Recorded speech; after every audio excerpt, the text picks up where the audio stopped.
প্রযুক্তি নির্ভর যুবশক্তি বহুপাক্ষিক অংশীদারিত্বের অগ্রগতি, এই প্রতিপাদ্যকে সামনে রেখে সারা দেশের ন্যায় ভোলাতেও নানা কর্মসূচির মাধ্যমে আন্তর্জাতিক ও জাতীয় যুব দিবস পালিত হয়েছে। মঙ্গলবার 12 আগস্ট জেলা প্রশাসন ও যুব উন্নয়ন অধিদপ্তরের আয়োজনে দিবসটি পালন করা হয়। দিবসটি উপলক্ষে মঙ্গলবার সকালে ভোলা জেলা প্রশাসকের কার্যালয় প্রাঙ্গণ থেকে একটি বর্ণাঢ্য র্যালি বের করা হয়। র্যালিটির নেতৃত্ব দেন জেলা প্রশাসক আজাদ জাহান। এ সময় উপস্থিত ছিলেন জেলা যুব উন্নয়ন অধিদপ্তরের উপপরিচালক মোহাম্মদ রকুন উদ্দিন ভূঁইয়া, গ্রামীণ জন উন্নয়ন সংস্থা GJUS এর পরিচালক মোস্তফা কামাল, উপপরিচালক জাহিদুর রহমান সহ অন্যান্য কর্মকর্তারা। র্যালিটি শহরের প্রধান সড়কগুলো প্রদক্ষিণ করে একই স্থানে এসে শেষ হয়।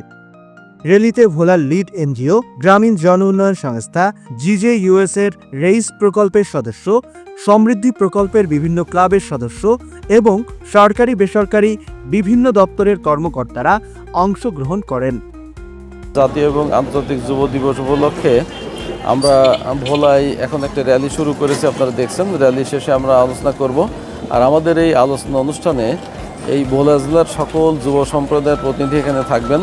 আমরা আজকের এই দিবসের মাধ্যমে তাদেরকে উদ্বুদ্ধ করতে চাই আমাদের বাংলাদেশের উন্নয়নে তাদের ভূমিকা এবং তাদের অবদান আমাদের প্রয়োজন। তাদের সর্বোচ্চ প্রচেষ্টা দিয়ে আমরা সকলে যুব সমাজ মিলে আমরা এই দেশটাকে গড়ব।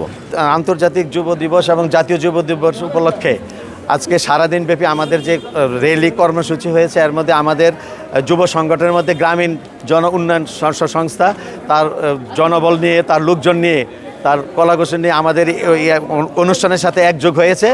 এবং আমি যুব সংগঠনের উদ্দেশ্যে জাতীয় যুব দিবসের তাৎপর্য সুন্দরভাবে পালন হোক এবং আগামী প্রজন্ম সুন্দর বাংলাদেশ গড়ে তুলবে।